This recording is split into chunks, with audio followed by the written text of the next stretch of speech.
Hare Rama, Hare Rama, Rama Rama, Hare Hare, Hare Krishna, Hare Krishna, Krishna Krishna, Hare Hare, Hare Rama, Hare Rama, Rama Rama, Hare Hare, Hare Krishna, Hare Krishna, Krishna Krishna, Hare Hare, Hare Rama, Hare Rama, Rama Rama, Hare Hare, Hare Krishna, Hare Krishna, Krishna Krishna, Hare Hare, Hare Rama, Hare Rama, Rama Rama, Hare Hare, Hare Krishna, Hare Krishna, Krishna Krishna, Hare Hare, Hare Rama, Hare Rama, Rama Rama, Hare Hare, Hare Krishna, Hare Krishna, Krishna Krishna, Hare Hare, Hare Rama, Hare Rama, Rama Rama, Hare Hare, Hare Krishna, Hare Krishna, Krishna Krishna, Hare Hare, Hare Rama, Hare Rama, Rama Rama, Hare Hare, Hare Krishna, Hare Krishna, Krishna Krishna, Hare Hare, Hare Rama, Hare Rama, Rama Rama, Hare Hare, Hare Krishna, Hare Krishna, Krishna Krishna, Hare Hare, Hare Rama, Hare Rama, Rama Rama, Hare Hare, Hare Krishna, Hare Krishna, Krishna Krishna, Hare Hare, Hare Rama, Hare Rama, Rama Rama, Hare Hare. Jai Om Vishnupad Puramansu Pariprajaka Stotra Satashi Shrimad A.C. Bhakti Vedanta Swami Maharaj Prabhupada Ki Jai Ananta Koti Vaishnavrinda Ki Jai Namacharya Srila Haridas Thakur Ki Jai Prem Sakaho Shri Krishna Chaitanya Prabhu Nityananda Shri Advaita Gadadhar Shiva Sadi Gaur Bhaktavrinda Ki Jai Sri Sri Radha Krishna Gopinath Sham Kund Radha Kunigiri Govardhan Ki Jai Vrindavan Dham Ki Jai Navadip Dham Ki Jai Jagannath Puri Ki Jai Gangamai Ki Jai Jamunamai Ki Jai Tulsi Devi Ki Jai Bhakti Devi Ki Jai Samaveta Bhakta Vrinda Ki Jai. All glories to the assembled devotees. All glories to the assembled devotees. All glories to the assembled devotees. Gaur Premanande. Hari Hari Bol. Hare Krishna. Thank you, Maharaj. And thank you, Ekendra Prabhu, for a lovely kirtan. And thank you, dear devotees, for joining once again this evening as we kick off the week with some more nectar from the second canto Srimad Bhagavatam. So I'm just posting up. It's 2-5-11 today. Second canto, chapter 5, text number 11. And as always, feel free to participate. You can raise your hand. You can use the chat box, and we'll try to accommodate your comments and questions. Hare Krishna.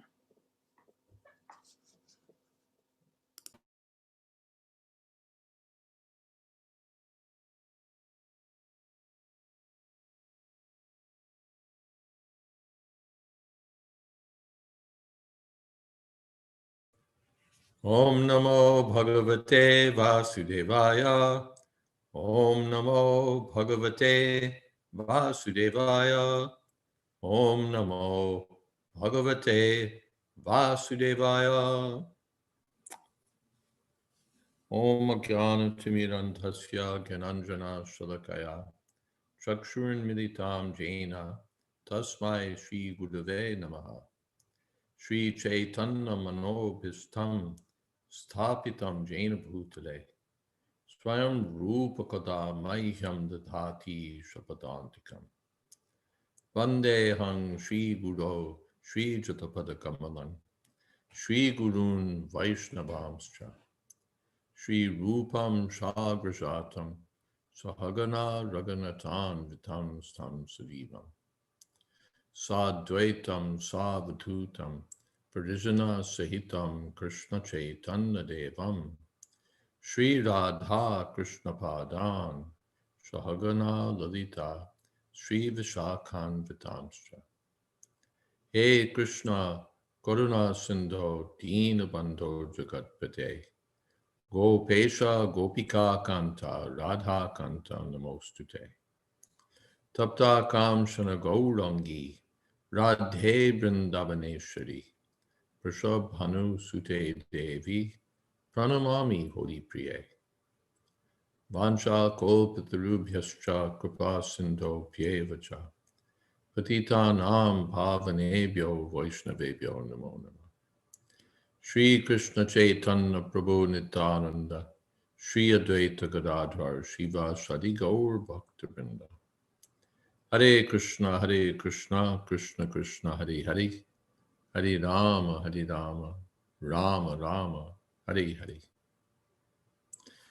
Welcome and my respects to all the devotees, especially to Purushartha Prabhu, to Kahantri Mataji, and everyone else, all the Gaur Bhakta Vrinda. Yena Surochisha Vishvam Rochitam Rochiyam Yatarko Agnir Yata Somo Yatarksha Graha Tarakaha.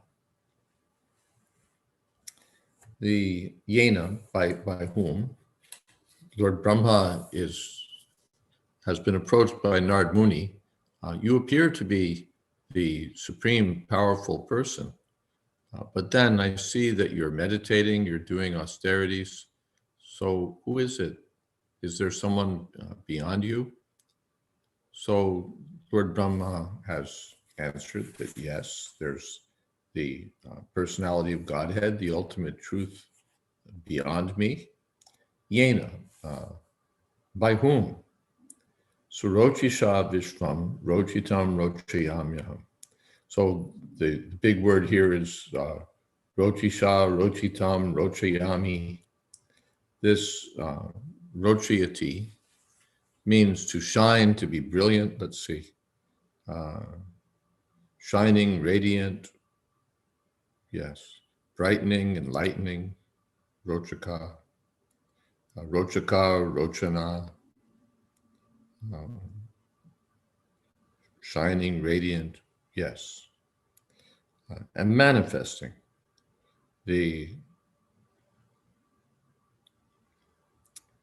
Yes. Swarochisha, by whose brilliance, by whose effulgence, by whose light. Vishvam, this whole universe, the world, Rochitam, is already created potentially or already manifest, already brilliant.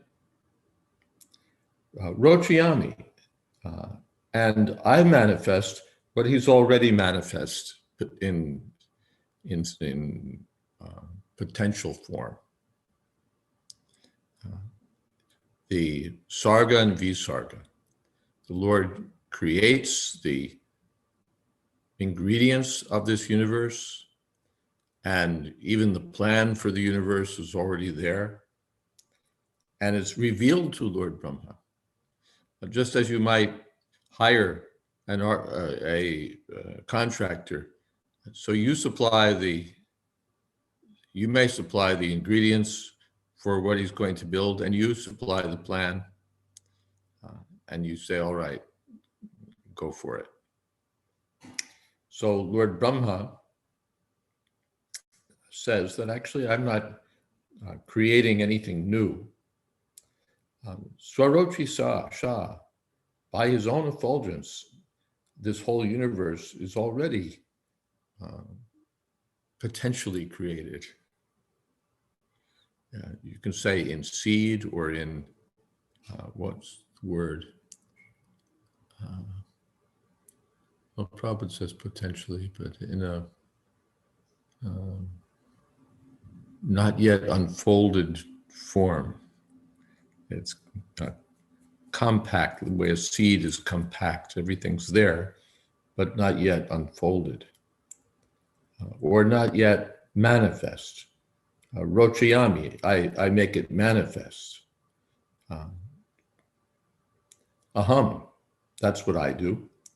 Yata Arka, Agni, Yata Soma, Yata Riksha, Yata Graha, Yata Tarakaha. I create after the Lord's creation by his personal effulgence, the Brahmajyoti. Just as when the sun manifests its fire, the moon, the firmament, the influential planets, and the twinkling stars also manifest their brightness. Firmament is the sphere of the sky, the vault of the heavens. That's what the firmament is. Or in the word is riksha, it can mean the seven stars, or different meanings. But in any case, the whole business, the sky, the stars, the moon, the planets, they're all manifest when the sun is manifest. And Srila Prabhupada will explain that in his purport. What is that? Yes, Chakshuresha Savita Sakala Grahanam Raja Samasta Sura Murtirashesha Teja. The sun has so much brilliance, and it's lighting up the whole universe so that you see everything else. Or in the daytime, what is that? The Bhagavad Gita, when a person has knowledge.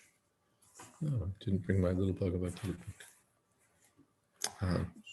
Someone can look up that verse, that when one is enlightened by the knowledge by which ignorance is destroyed, his knowledge lights up everything as the sun lights up the daytime.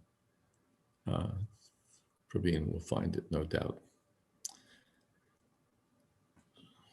Lord Brahmaji said to Narad that his impression that Brahma was not the supreme authority in the creation was correct. Sometimes less intelligent men have the foolish impression that Brahma is the cause of all causes, the creator God. We find that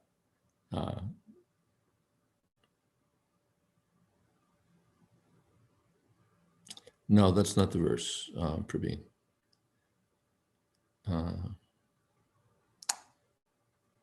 We hear that Brahma is the creator God, Vishnu is the maintainer God, Shiva is the destroyer God. No. Krishna is the source of creation, maintenance, destruction, janmadyasya, yata. He's the source of everything, including Brahma.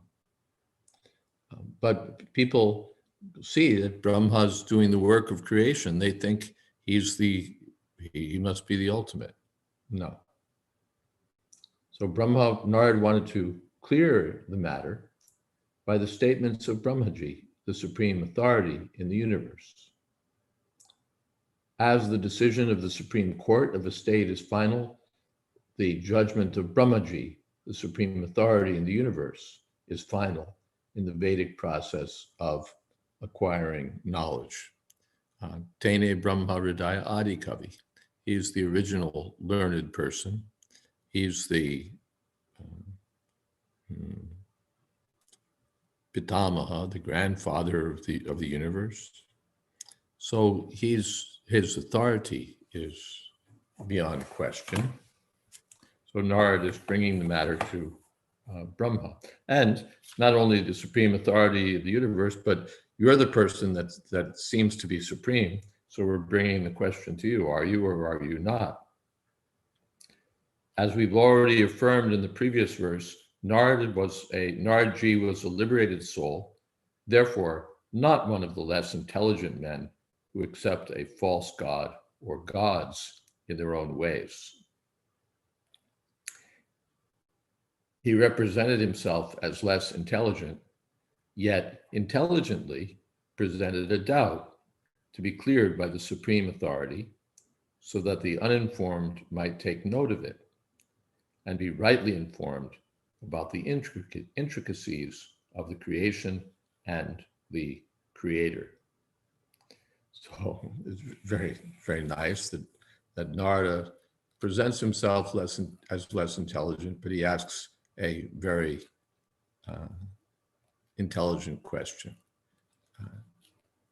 That are you, you seem to create everything, but then it seems that you're not the ultimate creator. So in this verse, Brahmaji clears up the wrong impression held by the less intelligent and affirms that he creates the universal variegatedness after the potential creation by the glaring effulgence of Lord Sri Krishna. This is interesting.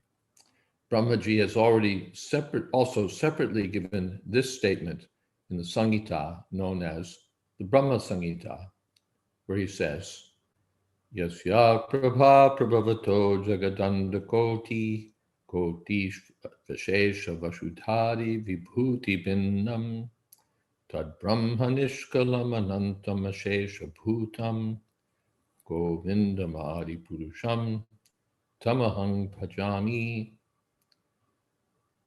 I serve the Supreme Personality of Godhead, Govinda, the primeval Lord, whose transcendental bodily effulgence, known as the Brahmajyoti, which is unlimited, unfathomed, and all-pervasive, is the cause of the creation of unlimited numbers of planets, etc., with varieties of climates and specific conditions of life.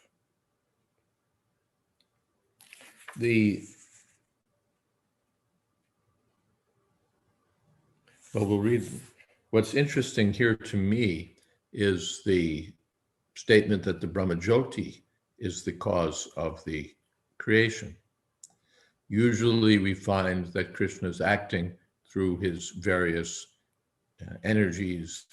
Sa Aikshata, he glances over material creation. But here we find that the Brahmajyoti is the cause of the unlimited numbers of planets and so on. The same statement is in the Bhagavad Gita 14:27. Lord Krishna is the background of the Brahmajyoti, Brahmanohi Pratishtaham. In the Nirukti or Vedic dictionary, the import of Pratishta is mentioned as that which establishes. So the Brahmajyoti is not independent or self-sufficient. Lord Sri Krishna is ultimately the creator of the Brahmajyoti, mentioned in this verse as Surochi Shah, or the effulgence of the transcendental body of the Lord. This Brahmajyoti is all-pervading, and all creation is made possible by its potential power. Therefore, the Vedic hymns declare that everything that exists is sustained by the Brahmajyoti, Sarvakalavidam Brahma. Therefore, the potential seed of all creation is the Brahmajyoti, and the same Brahmajyoti, unlimited and unfathomed, is established by the Lord. Therefore, the Lord, Sri Krishna, is ultimately the supreme cause of all creation, Aham Sarvasya Prabhavo.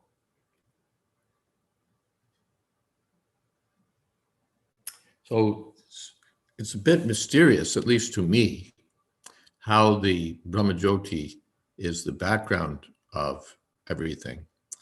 But that's Prabhupada's statement here. We find the Brahmajyoti is quite a mysterious thing. The Brahmeti Paramatmeti Bhagavaniti Shabdyate, the Brahmajyoti is also the absolute truth and also not different from Krishna. In the 89th chapter, I think, of 10th Canto, we find the Brahmajyoti explored, literally, by Krishna and Arjuna. The Mahavishnu has stolen the sons of a Brahmin one after another. They're all disappearing right after their birth. The Brahmin's wife gives birth to a child and immediately it disappears. So the Brahmin complains before the gates of the royal palace that there are no Kshatriyas in this kingdom. Otherwise, how is it that my sons are all dying or disappearing immediately after birth? So Arjuna comes. How can you say there are no Kshatriyas? Maybe Krishna can't help. Maybe Balaram can't do anything. Maybe Pradyumna and Aniruddha. But I'm here. I vow that I'll protect your sons. I'll protect your child, next child. Otherwise, I'll throw myself in the fire. So somehow the Brahmin got a little confidence. And Damodar, you can mute yourself. She's very friendly. Thank you.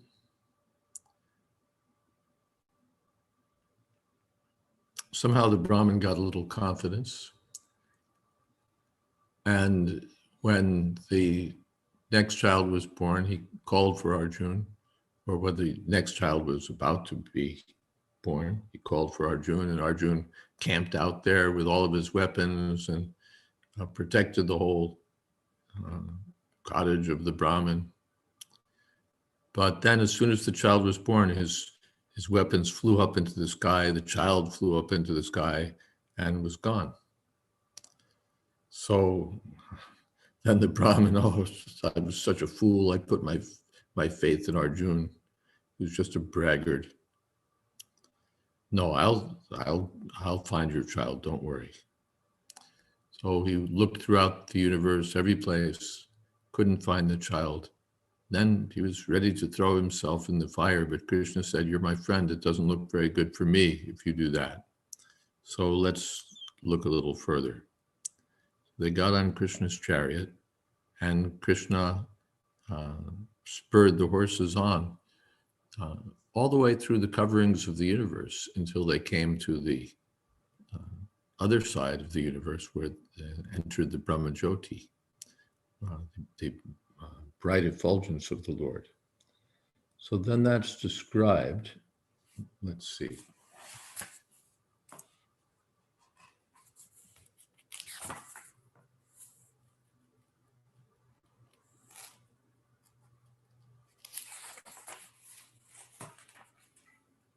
Arjuna then saw the effulgence of light known as the Brahmajyoti, situated outside the covering of the material universe.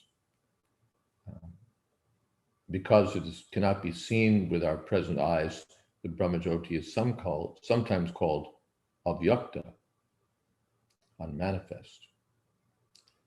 This spiritual effulgence is the ultimate destination of the impersonalists, known as Vedantists, that we know. It's also described as anantaparam, unlimited and unfathomed. When Lord Krishna and Arjuna reached this region of the Brahmajyoti, Arjuna could not tolerate the glaring effulgence, and he closed his eyes. Lord Krishna's and Arjuna's reaching the Brahmajyoti region is described in the Harivangsha. In that portion of the Vedic literature, Krishna informs Arjuna My dear Arjun, the glaring effulgence, the transcendental light you are seeing, is my bodily rays. O chief of the descendants of Bharata, this Brahmajyoti is I myself. As the sun disk and the sunshine cannot be separated, Krishna and his bodily rays, the Brahmajyoti, cannot be separated. Thus Krishna claims that the Brahmajyoti is he himself. This is clearly stated in the Harivansha, where Krishna says, Aham Saha. The Brahmajyoti is a combination of the minute particles known as the spiritual sparks, or the living entities known as Chitkana. The Vedic word Soham, or I am the Brahmajyoti, can also be applied to the living entities, who can also claim to belong to the Brahmajyoti. In the Harivansha, Krishna further explains, this Brahmajyoti is an expansion of my spiritual energy.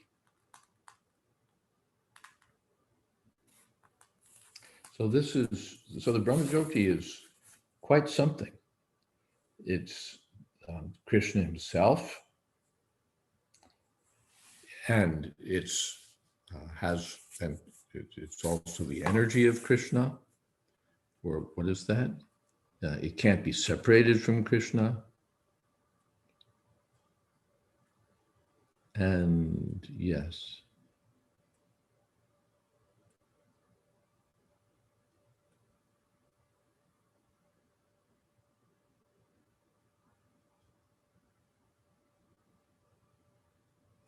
Something else that is.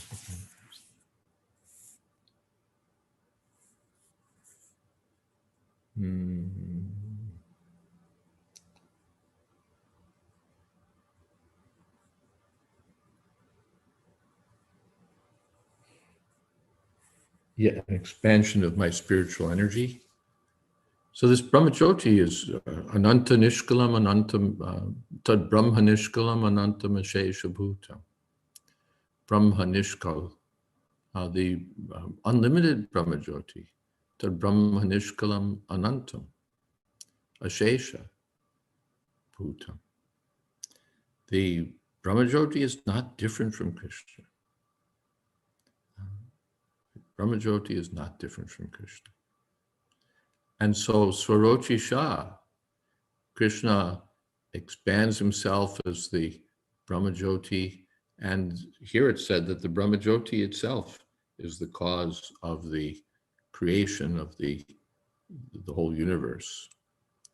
And Brahma's business is to manifest what's already manifest by the Lord. It's manifest in a primordial form by Krishna through the Brahmajyoti. And then Brahma says, I further manifest what he's already produced. That's Brahma's program. What is that? In the Brahma Samhita, Tad Brahma, what is that? Brahmaya Esha Jagadanda Vidhana Karta. He's the creator, but he's enabled to create by the power of Krishna. Basvanyata asma sakaleshu nijeshu teja sviyam kiyat prakatayat yapitat vadacha. As a jewel manifests the light of the sun, so Lord Brahma manifests the power of Krishna. A jewel is brilliant. You see a diamond, you see especially diamonds. I went to, there was some wedding reception at in Bombay one time that I went to because it was, they were devotees and important devotees. Maybe Perumal family, I think. And It was held at a very exclusive venue, and very elite people of Bombay were in attendance. And it was like a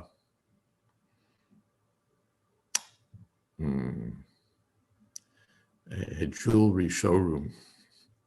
You know, the women were decorated with really top-class jewelry, and it was brilliant. Actually, you know, it wasn't your ordinary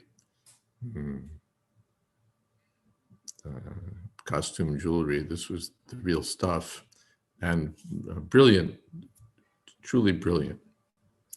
So the jewelry is brilliant, but it's brilliant by not by its own light.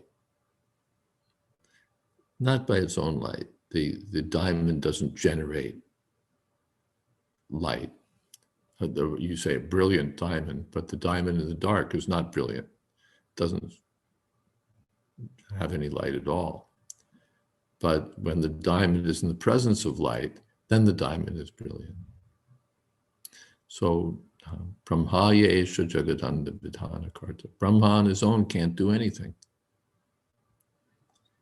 That's why he's undergoing austerities. That's why he's looking for inspiration. What am I supposed to do?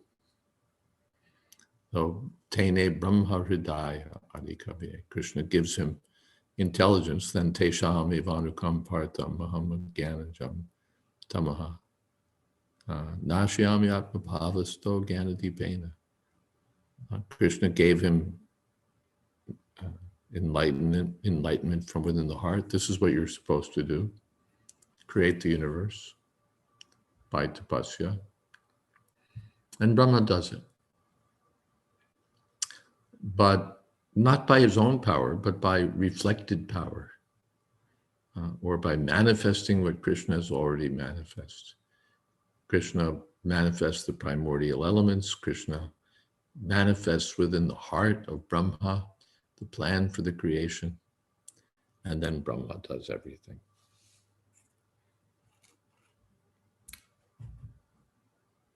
And the Brahmajyoti, the powerful presence of the Lord by which the creation is manifest, is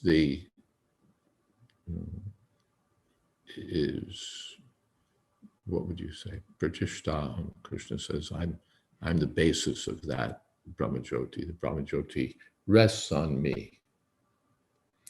One should not expect the Lord to create like a blacksmith with a hammer and other instruments. The Lord creates by his potencies.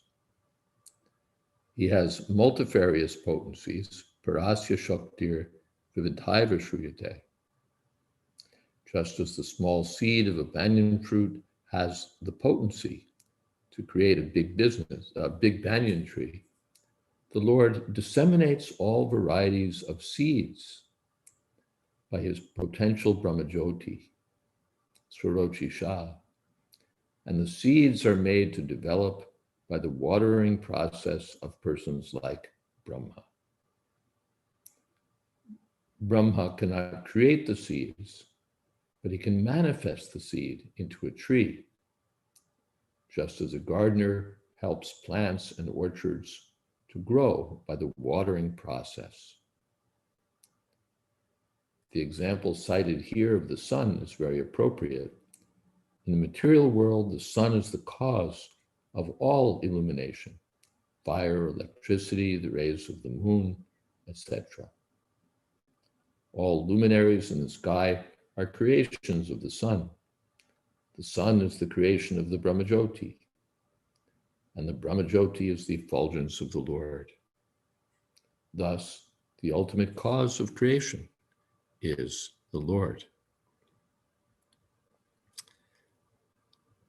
Panchatattva. Jovanananda comments that the Brahmajyoti is Krishna's blindingly bright effulgence, but he's so kind that he allows us to see him in the temple. Yes, what is that? Hiranmayena patrena satyasya pihitam mukham Tattvam Pushana Pavranu Satyadharmaya Drishtaye. The devotee prays in the Ishopanishad, my dear Lord, your mukha, your face is covered by the Brahmajyoti. Just as, yes, it's covered by the Brahmajyoti. Please remove that glaring effulgence so that I can see your Satchidananda Vigraha. Light is illuminating, but light can also be blinding. I think those, when cars shine their brights at you, you can be blinded by the headlights of the car.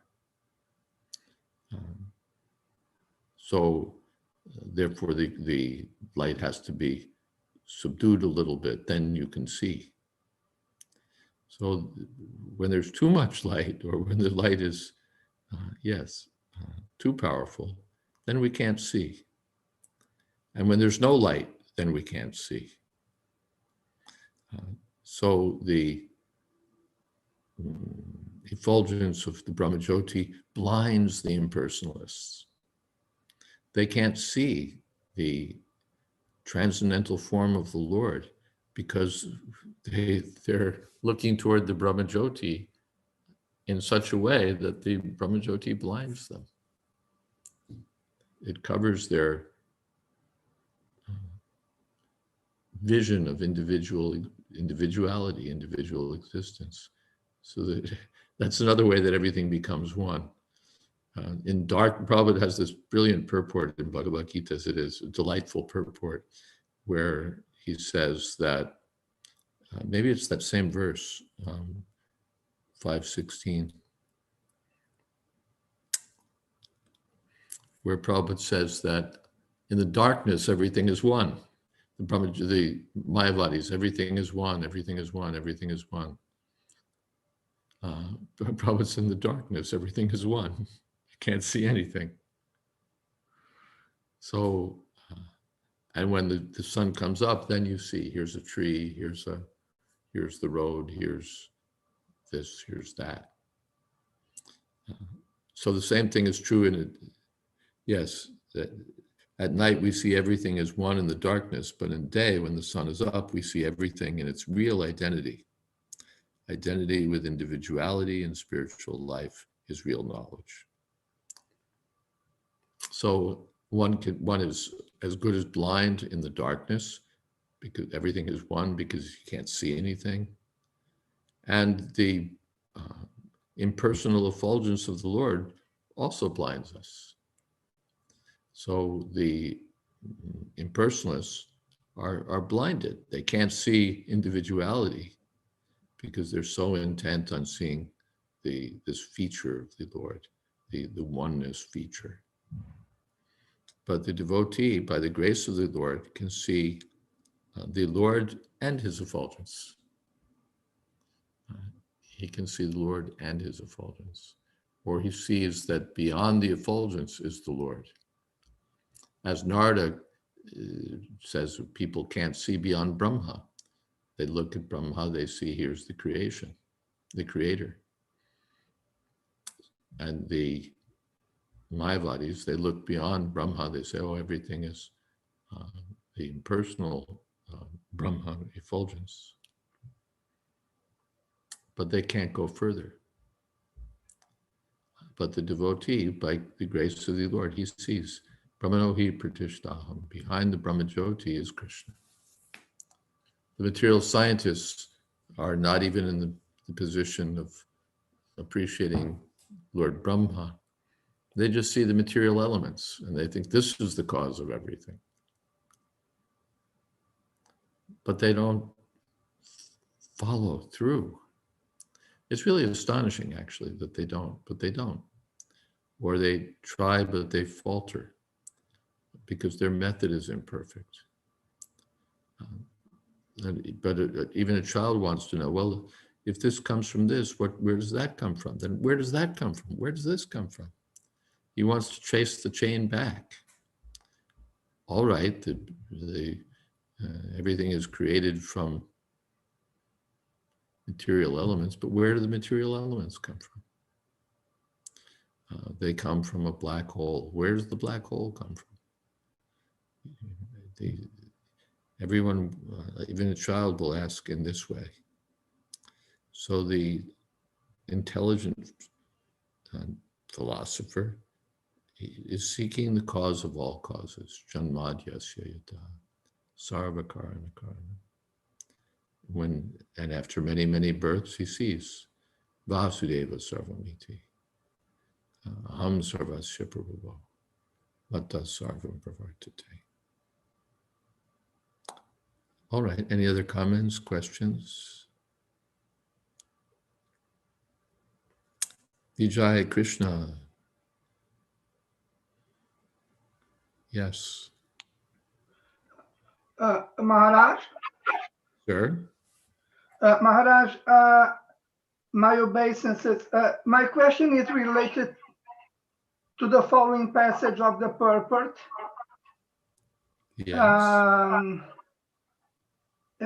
It is as follows, quote, just as the small seed of a banyan tree, of a banyan fruit has the potency to create a big banyan tree, the Lord disseminates all varieties of seeds by his potent Brahmajyoti, Swa Roshisha. And the seeds are made to develop by the watering process of persons like Brahma. Yes. End quote. My question is as follows. Maharaj, the lotus flower where we find Lord Brahma seated in meditation, doing tapasya, and even the body of Lord Brahma, the creator of this universe. Is it that these lotus flower and even the body of Lord Brahma were created by the Brahma Jyoti or by Lord Brahma himself? No, the lotus flower is certainly not created by Lord Brahma, nor does he create himself. We understand that the lotus flower grows from the body of the Garbhodakshaya Vishnu.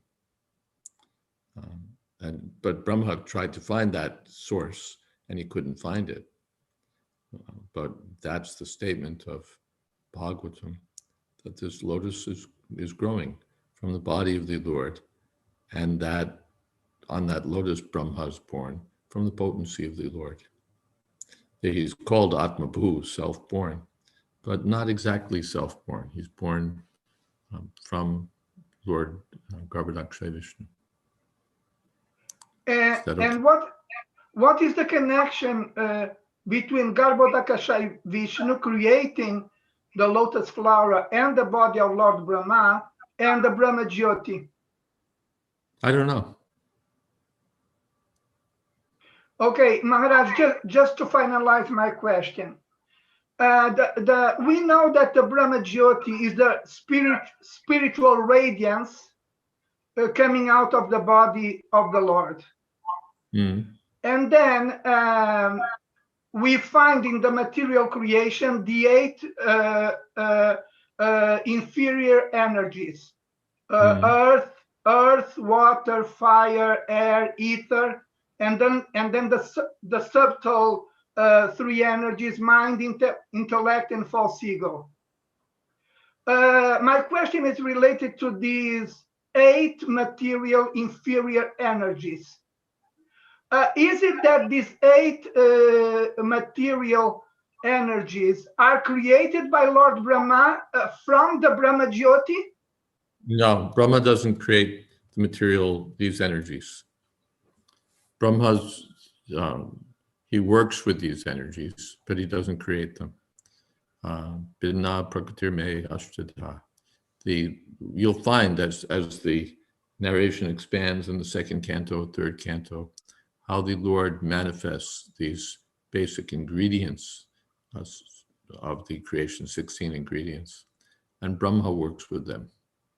But Brahma doesn't create earth or water or fire or air, ether or mind or intelligence or false ego, to say nothing of the living entity. These are all manifest by the Lord. And as Brahma says, what is that? Rochiyamyaham? Rochitam, Rochiyamyaham. I just manifest what he's already created. So the creation by the Lord is called Sarga, the creation of these primordial elements. And Brahma's business is Visarga, subcreation, to work with those elements. Is that all right? Maharaj, one last note. Is it correct to say that these 8 material inferior energies are created by the Brahma Jyoti? That's a very interesting question. And I've puzzled over this verse a little bit myself. How is it that it's said that everything is created by the Brahma Jyoti? Because generally we think of the Brahma Jyoti as being undifferentiated oneness. And yet we find that potencies are attributed to it here. So I can only repeat what's there and add that, as mentioned in the 10th canto, that Krishna says this Brahma Jyoti is me. There's no difference between me and the Brahma Jyoti. So somehow the seeds of the living entity are in the Brahma Jyoti, and even the seeds of the creation are there somehow. Exactly how? Hare Krishna. And Maharaj, I'm sorry, just a last note. You brought to us the light of the diamond. You said that a diamond in darkness has no light in itself. But still, this diamond is produced by the Brahma Jyoti, which is a light in itself, the spiritual radiance coming out of the body of the Lord. So my last question related to these items is as follows. How is it possible for a piece of stone like a diamond to be simultaneously matter being produced by spiritual energy, radiance? Because we cannot see the Brahma Jyoti in a diamond, because you said that in darkness we see that the Prabhupada diamond explained that Krishna can turn matter into spirit, spirit into matter. Sarva Kalavidam Brahma. Ultimately, everything is spirit. Like a magician. Just listen. Ultimately, everything is spirit. Sarva Kalavidam Brahma. But Krishna arranges or manipulates or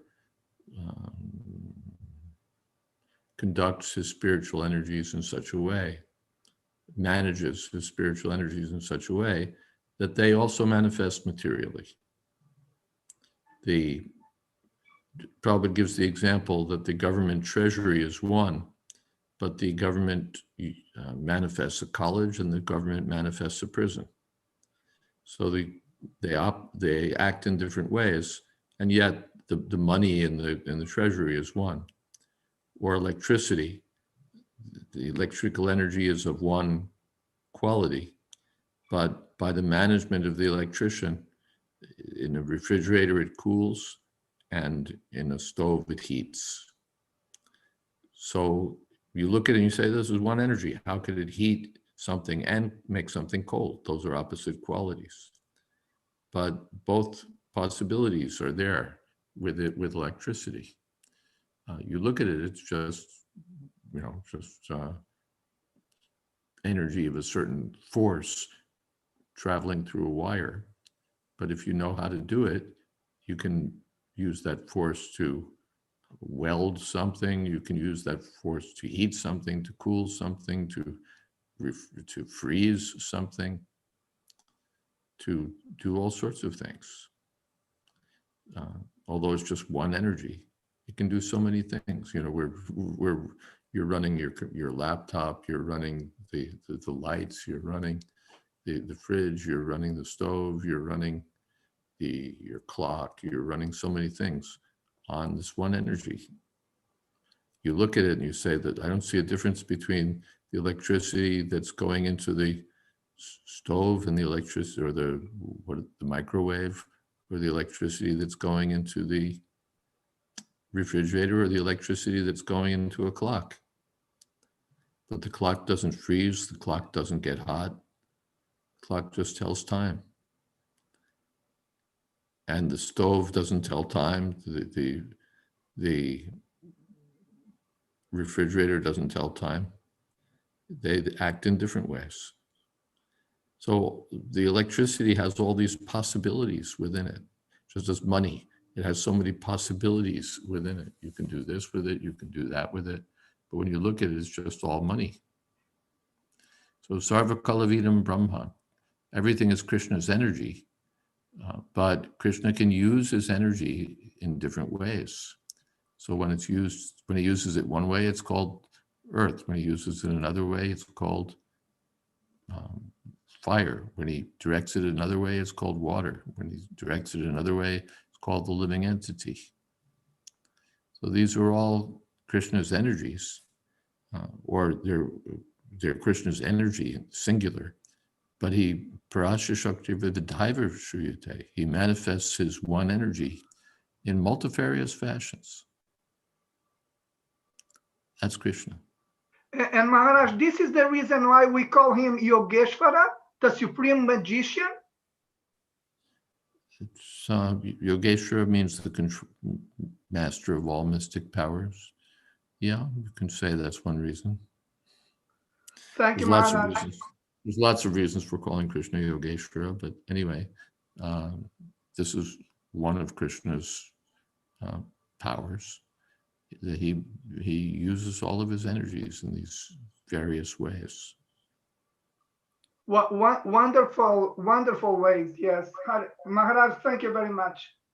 Thank you. Sharita, where can I find out more information about the significance of the lotus growing out of the navel of Lord Vishnu? And that's a good question. It's described in early chapters of the third canto, among other places.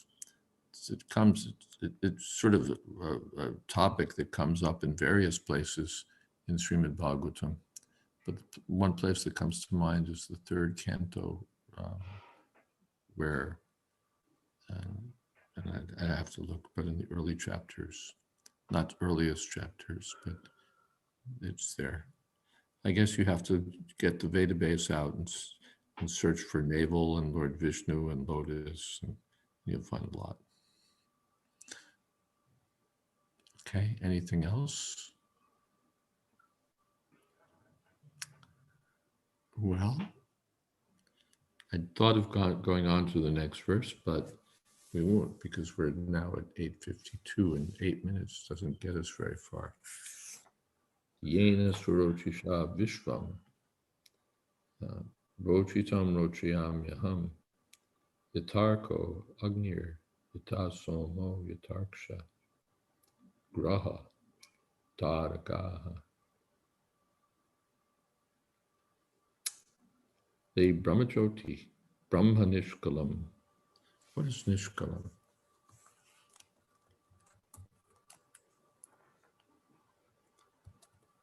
I wonder.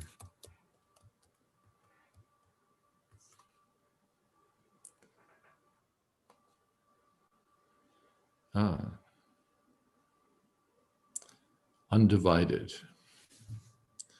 without parts.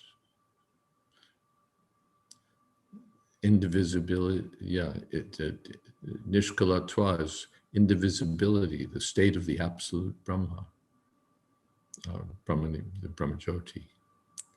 Tad Brahma Nishkala, it's undifferentiated. And yet, even in the undifferentiated Brahma, we find these possibilities, these potential creation. That's the word that Prabhupada uses, potential. Potentially created by the Lord. So mysteriously, the Lord, through the Brahmajyoti, makes the cosmic manifestation possible. Oh, I see. Shrita was a horticulturalist. Yeah, well, this is a lotus that only one horticulturist knows how to grow. The lotus on which Lord Brahma is seated. And in fact, you have the question, sort of, where did this lotus come from? Brahma had the same question. That's described in, I believe it's third canto. The Brahma finds himself at the dawn of creation. Well, before the dawn of creation, he just finds himself in the darkness. And he's sitting on a lotus, and he what's going on? You know, it's like these, imagine that you just wake up one day and you don't know who you are, you don't know where you came from, you don't know what's surrounding you, you're in darkness. What's going on here? That's Brahma's situation. He finds himself existing, but existing in the darkness, sitting on a lotus, and there's some sort of wind blowing and the lotus is swaying, and he's sitting there on this swaying lotus. Who am I? What am I doing here? What is this lotus? Where does it come from? He's the most intelligent person, so he has the right questions, but he can't figure it out. So he thinks, well, the stem of the lotus is in the water below me. So if I dive into the water, I can find the source of the lotus. And he goes down and down and down and down and down and down and down, and he still can't get there. The research project fails. You know, like when you run out of funding. He ran out of energy. He couldn't. He saw it's hopeless. I can't find out this way. So then, all right, that project failed. He comes back up. But as he emerges from the water, he hears these two sounds, ta and pa. So he puts the two together and realizes he's supposed to do tapasya. And then, after his prolonged tapasya, Krishna reveals everything.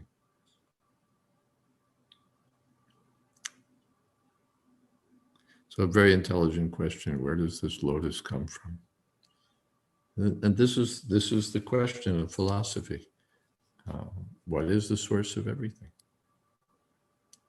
So that's answered in the Brahma Samhita. Sarva karana karanam, the cause of all the other causes is Krishna. Janmadhyasya. Okay, Praveen points us to 3.8, manifestation of Brahma from Garbhodakshay Vishnu. So there's your direction. You can look in that chapter and find out more about Brahma being born on the lotus and the lotus coming from the form of the Lord. All right, we can stop here. Thank you, Hare Krishna. Yes.